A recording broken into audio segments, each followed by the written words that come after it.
Të nderuar besimtar, vëllezër dhe motra, sot në radhë jemi tek suratu Hujurat.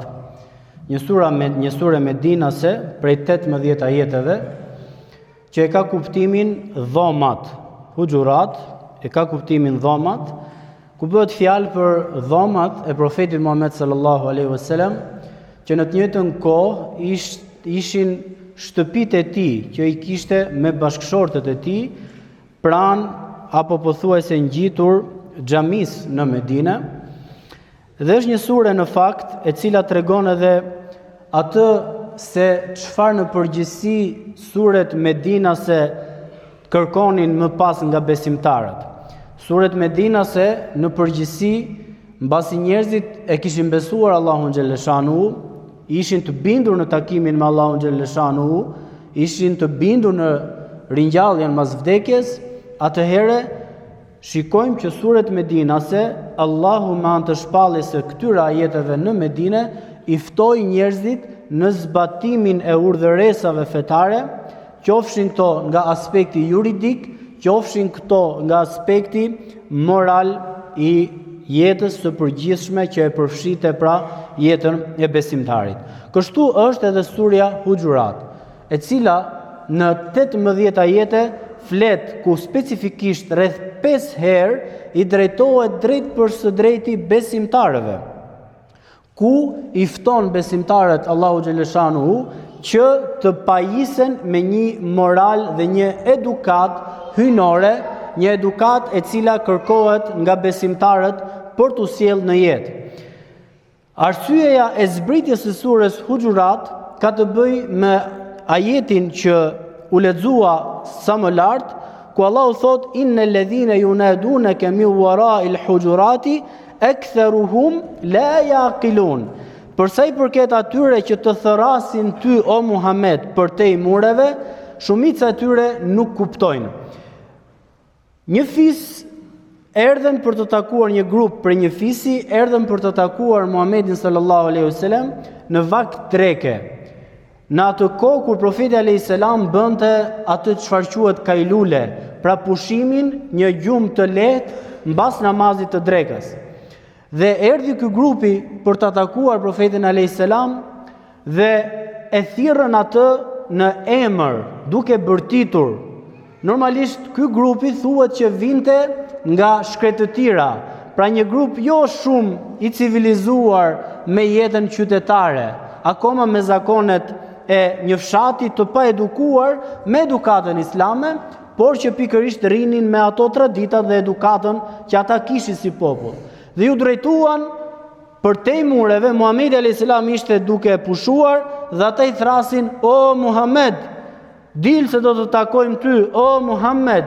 Ndërkohë, kjo lloj thirrje, kjo lloj mënyre, ky lloj zëri, kjo lloj thirrje ndaj Muhamedit sallallahu alaihi wasallam që ata duhet i thrisin në fakt: "O i dërguari i Allahut, ja Rasulullah", e mërziti profetin alayhis salam, e shqetësoi kjo sjellje, kjo pa edukat në vetvete.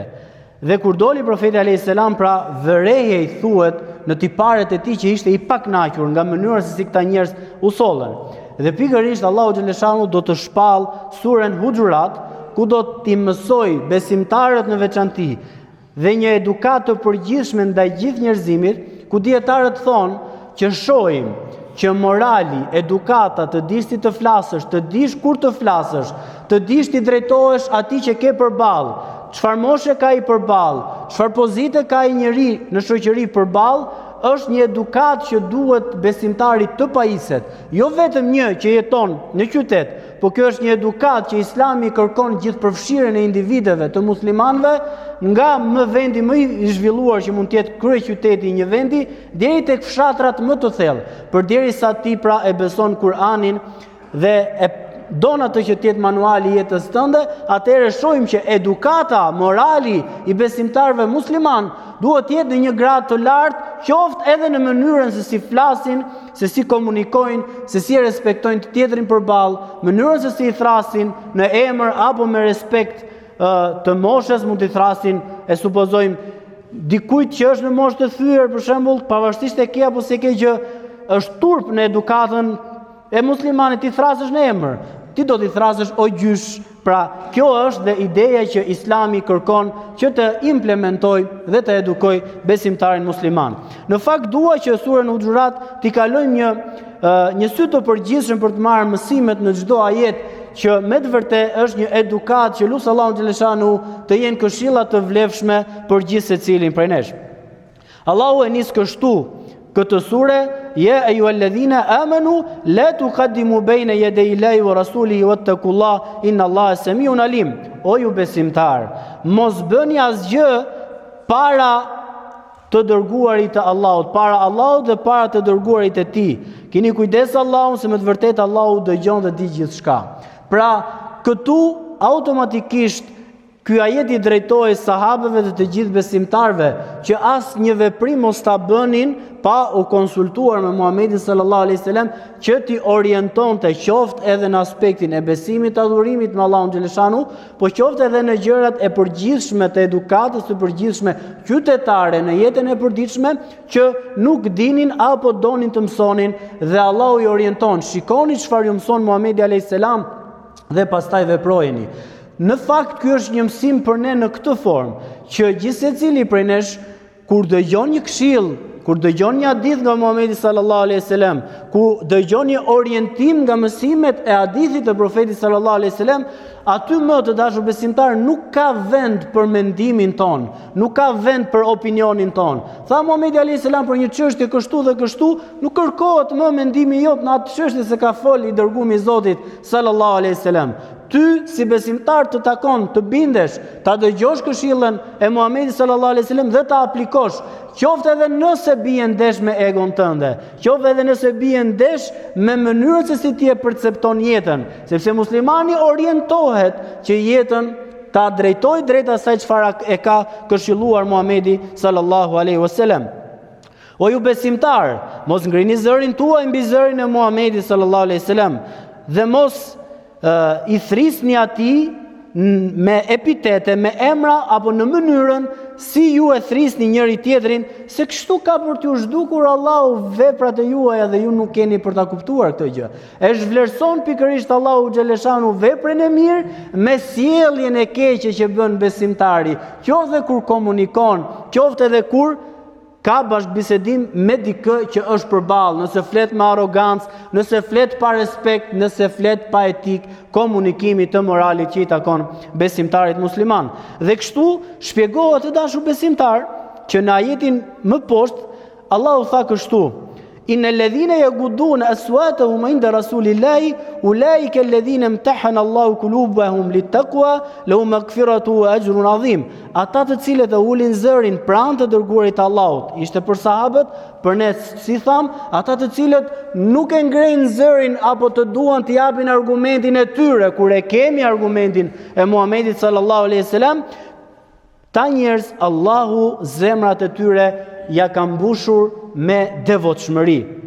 Ata kanë falje të gjunave dhe shpërblim të madh. Pra vetëm pse tregon respekt ndaj fjalës Muhamedit alayhis salam dhe përpiqesh ta zbatosh qoftë edhe minimalisht diçka për asaj këshille, ndoshta se zbaton 100%, por ti përpiqesh të përmirësohesh ditë ditës, sepse do që ti jesh në rrugën e Muhamedit alayhis salam, vetëm ky fakt që ti je në ngjyrmët e tij dhe përpiqesh të ringjallësh sunetin e tij, ndodh që Allahu të falë gjunahet edhe të lartësoj në grada të larta.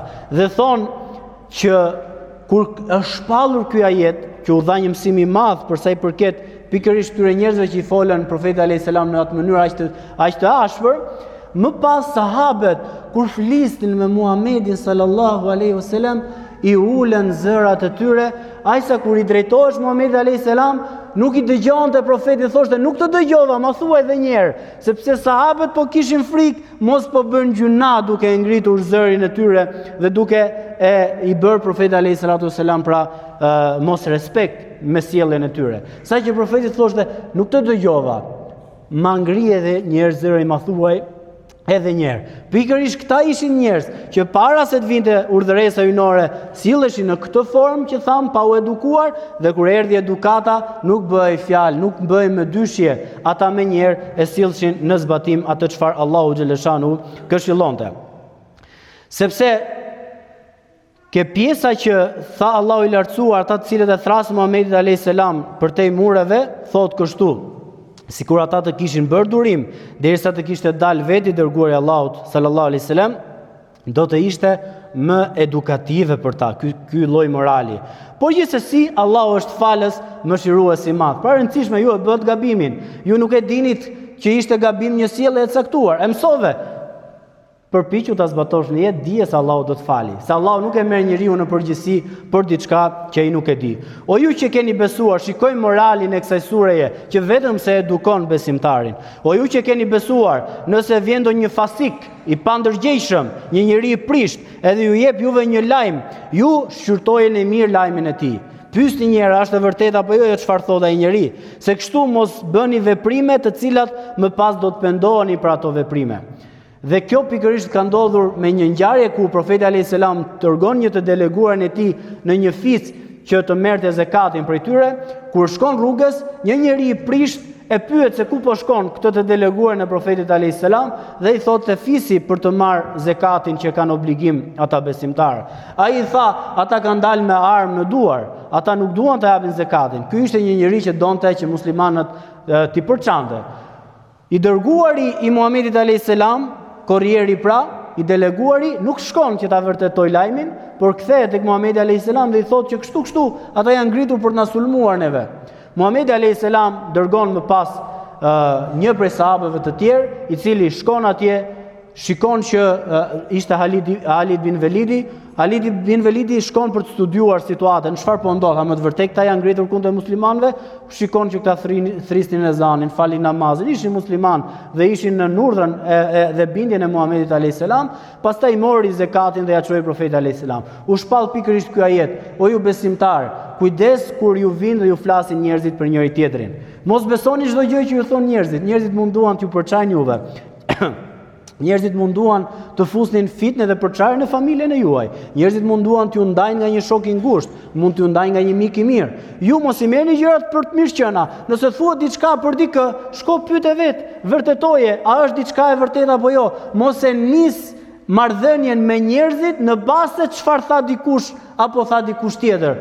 Por ti vërtetoje vet se kjo është më e sigurta që mos të kalosh në veprime dhe më pas do të pendohesh për veprimet që bëre. Sepse në fakt shumë ndodh. Ti dëgjon një lajm të ka shah dikush dhe ti shkon, ndoshta aty e shan pa e pyetur apo e godet atë në nerva e sipër, ndërkohë ai shkreti s'ka bërë asgjë. Ti ke rënë pre e një lajmi të rrem dhe pikërisht muslimani kërkohet që të edukohet, mos të veproj me lajme të rreme nga njerëz që nuk u besohet fjala, por shqyrtojini mirë situatën, shkoni deri në fund para se të bëni veprime që do të pendoheni. Për sa i përket këshillave që kjo sure ka nga aspektin e moralit, është po ashtu ajeti i 9 i kësaj sure, ku Allahu xhaleshanu flet për dy grupe besimtarësh. Mund ta kuptojmë me dy grupe, mund ta kuptojmë dy besimtarë nga të ndryshëm, të cilët mund të kenë një mosmarrveshje me njëri tjetrin. Allahu i lartësuar thot: ju nëse keni mundësi, bëuni që midis këtyre dy njerëzve të vendosni paqen. Bëuni prej atyre njerëzve që kërkoni që këto njerëz të pajtohen. Bëuni ndërmjetës në pajtim. Edhe nëse shikon që dikush i ka bërë padrejtësi tjetrit, thot Allahu xhaleshanu, atëherë ky që ka bërë padrejtësi duhet i flitet që ta kërkoj hallallikun, ta dëmshpërblet dëmin që mund t'i ketë bërë vllau tjetër musliman. Kështu shohim që Islami kërkon për besimtarve, jo përçarje, po kërkon bashkim. Edhe aty ku ka keq kuptime të mëdha, kërkohet diskutim, kërkohet i shkohet situatës deri në fund, të sqarohen gjërat me detaje që mos përfundohet më pas në gabime të cilat mund të jenë të dëmshme. Pse e gjithë kjo të dashur besimtar? Sepse në zemrën e kësaj sure e kalon një ajet madhështor: innamal mu'minuna ikhwatun fa aslihu bayna akhawaykum wattaqullaha la'allakum turhamun. Sepse ligji universal i fesë islame është se nuk ka dyshim që besimtarët janë vëllezër, prandaj bëni pajtim nëpërmjet vëllezërve tuaj dhe keni frikë Allahun, sepse keni për të mëshiruar më pas nga Zoti juaj. Kjo është ajo çfarë është një nga ajetet që duhet të shkruar me germa të arta.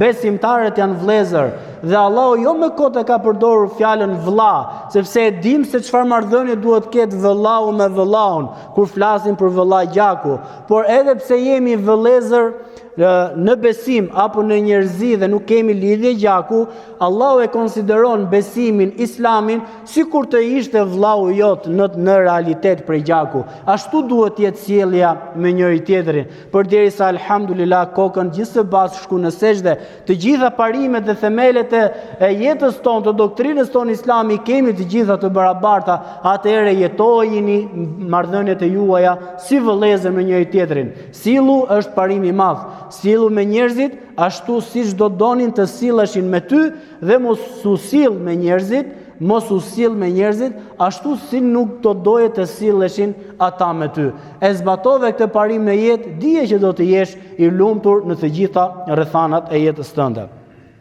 O ju që besuat, edhe ky është një ajet madhështor të një edukate madhështore të surës Huxhurat. O ju që besuat, nuk bën të tallet një popull me një popull tjetër. Nga se atë që ju përqeshni mund të jenë më të mirë se ju. Dhe nuk bën që një grua ta shajë një grua tjetër, apo disa gra t'i shajnë disa gra të tjera, apo disa burra të tjerë, sepse ata që shahen mund të jenë më mirë nga sharësit, thot Allahu xhaleshanu. Dhe përsëri ky është një ajet që i përbashkon njerëzit dhe nuk i përçan. Në fakt fatkeqësisht në traditën tonë, në popullin tonë, çështja e përçarjes është diçka shumë e përhapur në popull. Ndërkohë Islami nuk e kërkon këtë gjë në moralin e muslimanit. A nuk jemi ne që i ndajmë njerëzit tanë shqiptar në krahina të ndryshme, jo po vlonjat, jo po tropojan, jo po kuksian, jo po dibran, jo po elbasanli, edhe gjithë secili vendos një epitet. Edhe kemi dhe një gjë të mirë se i përfshim të gjithë. Se pa përmend emra, filanët në filan zonë janë njerëz që nuk bëjnë. Për çfarë ti mund ti përgjigjesh në këtë formë? Me çfarë të drejtë ti ndoshta je përballur me një njerëz të keq në jetën tënde, por nuk do të thotë që gjithë ai fshat apo gjithë ai qytet apo gjithë ajo krahinë që kanë njerëz të këqij, sepse ndoshta ata janë më të mirë se sa ty, sepse pa diskutim që ka njerëz të mirë, pa diskutim që midis tyre mund të ketë njerëz që kanë vend dhe pozita të larta tek Allahu xhaleshanu. Prandaj marrëdhënia jon duhet të jetë kësaj forme, pa përqesh dikë, pa e nënçmuar dikë, një krahin, një njeri, një burr, një grua apo edhe më shumë se kaq, sepse shohim që Islami të vendos një edukat të tillë, ndoshta ti je më keq se ai pse e shan atë. Pra ti përmirëso veten tënde është ideja. Ti bëu i mirë, bëu ti i mirë nëse ai është i keq. Ti mos shiko të keqen e tij, po shiko të përmirësosh veten tënde në raport me Allahun xhaleshanu dhe me etikën islame në jetën e përditshme që të kërkohet.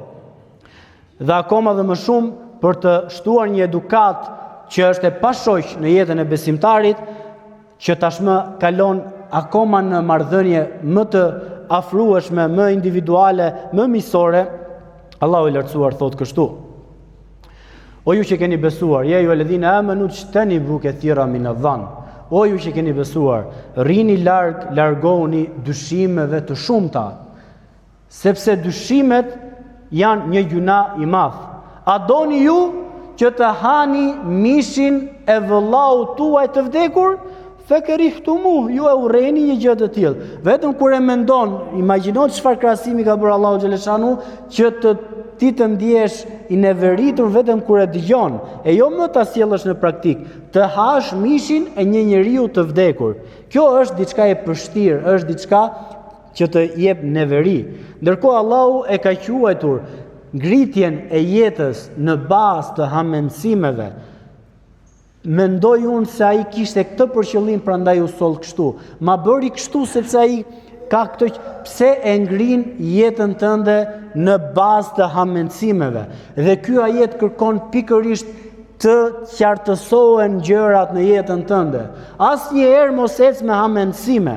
Vetë Muhamedi sallallahu alaihi wasallam ka dhënë një shembull të bukur në këtë grack që mund të bi gjithë secili prej nesh. Përderisa ishte rrezik që mund të binin sahabët, që profeti e pa të arsyeshme ta shpjegonte, kush jemi ne që nuk mund të bim në këtë grack. Ishte errësirë. Profeti Muhammed sallallahu alaihi wasallam po bisedonte me bashkëshorten e tij.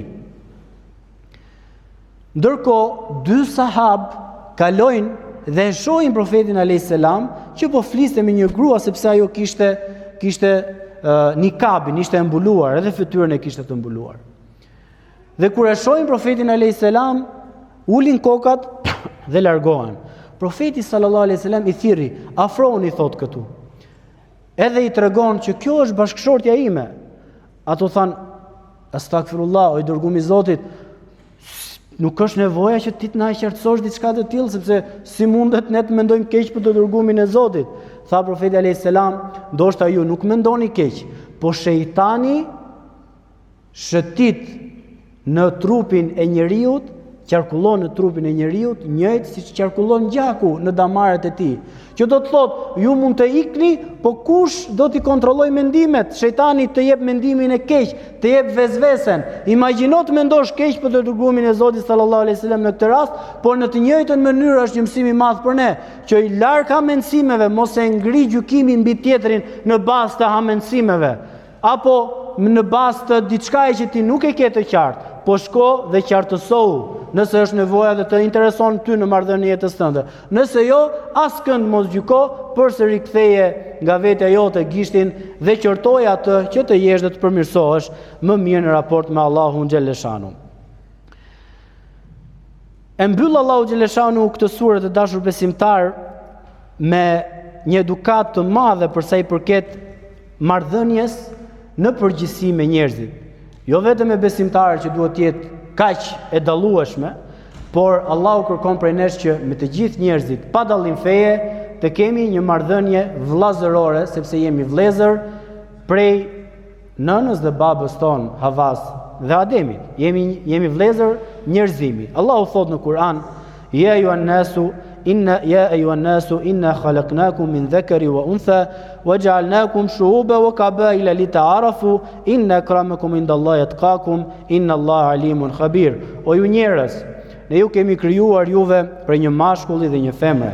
Ju bën popull dhe fise të ndryshëm që të njiheni me njëri tjetrin, dhe nuk ka dyshim që më i ndershmi, më i miri tek Allahu është ai që është më i devotshëm ndër ju, dhe Allahu është i gjithdijshëm dhe hollësisht i njohur për çdo gjë. Allahu na ka treguar në këtë ajet që marrëdhënia e përgjithshme me njerëzit që na rrethojnë duhet të jetë e një morali të madh, e një edukate të lartë. Këtë kërkon Islami prej nesh. Ne shikojmë që Allahu xhaleshanu në Kur'an, edhe kur i drejtohet ehli kitabeve, njerëzve të besimeve të mëparshme, të profetëve të mëparshëm dhe librave të mëparshëm që i ka shpallur, na drejtohet në këtë formë, edhe kur të flisni me ta, flisni në formën më të bukur të edukatës, me fjalët më të mira, në fjalët më respektuese. Aq sa në një ajet Allahu i lartësuar thot për idhujtarët që Allahut i bëjnë shok, i bëjnë idhujtari, mos i shani thot zotat e tyre, sepse ata do të shajnë Zotin tuaj të vërtet.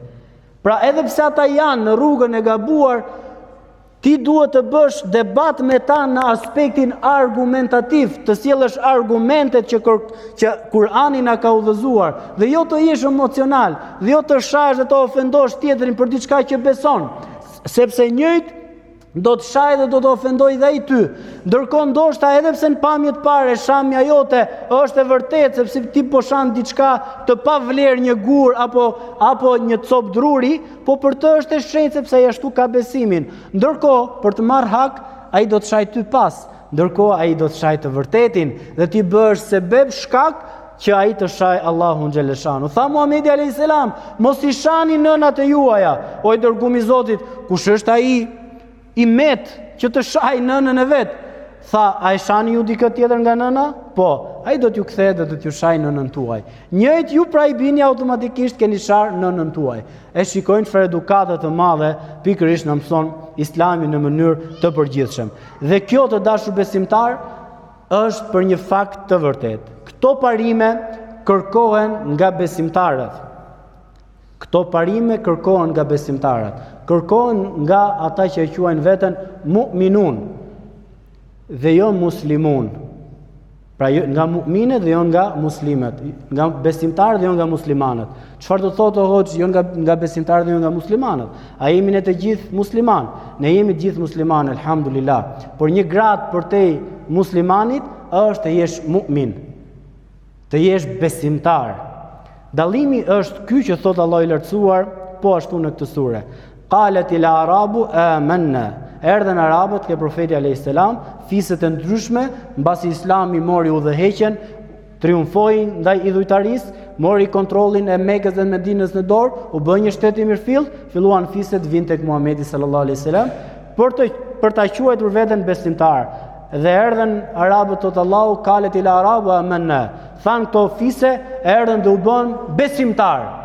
Kul la tu'minu, thua jo, ju nuk keni bërë besimtar. Walakin qulu aslamna, po thua jemi bërë musliman. Sepse dallimi nga besimtari dhe muslimani është kjo. Këta njerëz u dorëzuan, u nënshtruan, u bën muslim ndaj fuqisë absolute të Islamit të asaj kohe, por thellë në vetvete ata nuk e donin një gjë të tillë, po për shkak se donin ekzistencën e tyre, ju dorëzuan fuqisë së pushtetit njerëzor. Ndërkohë Allahu thot, nuk është ky besimi që të besosh në këtë formë, po besim do të thotë të besosh Allahun xhaleshanuhu dhe çdo segment të jetës tënde ta orientosh drejt besimit dhe frikës që ke ndaj Allahut dhe jo ndaj dikujt tjetër, jo ndaj një njeriu, jo ndaj një pushteti. Nëse do të thuash jam besimtar, atëherë do t'i sjellësh të gjitha urdhëresat ya ayyuhalladhina amanu, o ju besimtar. Sillini në praktik dhe këto edukata morale kaq të mëdha janë pikërisht të orientuara për besimtarët. Ai që është mu'min, mu'min kush është? Që ka besuar Allahun, ka besuar të dërguarin e tij, ka besuar librat, ka besuar me laiket, ka besuar jetën pas vdekjes dhe ka besuar caktimin e Allahut xhaleshanu dhe i sjell në praktik të jetës së vet në çdo situatë që ai mund të ndodh, në mirësi apo në sprova të mëdha. Ky është besimtari i vërtet. Ndërkohë ai që e quan veten musliman, të nënshtruar momentalisht, ai nëse nuk i ka në zemër këto parime të besimit, ai do të largohet nga Islami, do të largohet nga besimi. Ai nuk do ta pranojë më pas Allahun xhaleshanu si Zotin e tij, po do të ndjeki egon e vet, do të ndjeki epshin e vet. A ndodhi kjo gjë? Ndodhi. Vdiq Muhamedi sallallahu alaihi wasallam, erdhi Abu Bekri kalife, gjëja e parë që bëri Abu Bekri, mobilizoi ushtrinë muslimane. Pse? Se shumica e fiseve u larguan nga Islami. Vdiq Muhamedi, than, tashmë ne të themi siç ishim më përpara. Pra nuk ishin besimtar të sinqert në zemër, po ishin të nënshtruar, pra muslimun, nënshtrim ndaj pushtetit momental të Islamit që ishte në atë kohë. Vdiq Muhamedi sallallahu alaihi wasallam, ta kujtuan që kaq e kishte Islami, tashmë të kthehemi më përpara. Dhe pikërisht veprimi i Abu Bekrit i kundërshtoi këta. Dhe të quhesh besimtar i mirëfill, do të thotë që çdo urdhëresë të Allahut xhaleshanu ta sjellësh në praktik. Siç tha Allahu në Kur'an, ya ayyuhalladhina amanu dkhulu fis-silmi kafa. O ju besimtar, futuni në Islam me tërësinë e tij, jo pjesë-pjesë. Jo ca urdhëresa i bëj, ca si bëj, jo ca harame nuk i bëj, ca të tjera i bëj. Nëse me të vërtetë quan veten mu'min, diçka më tepër se muslim, atëherë duhen zbatuar të gjitha urdhëresat e Allahut xhaleshanu. Një sure me moral kaq të madh, ja këshilloj gjithë secilit ta lexojë mbas xumaje, të hapi një tefsir dhe do të mrekullohet nga edukata absolute që kërkon Kur'ani, kërkon Allahu që besimtarit të pajiset në jetën e tij të përditshme. Elus Allahun xhaleshanu në pajis me moralet më të larta, sepse profeti Muhammed sallallahu alaihi wasallam tha, nuk ka punë që do të vendoset në peshore në ditën e gjykimit që do të peshoj më rënd se sa morali i bukur, se sa morali i mirë. O Allah, na pajis me moralet bukura, wa aqulu qawli hadha wastaghfirullaha li wa lakum.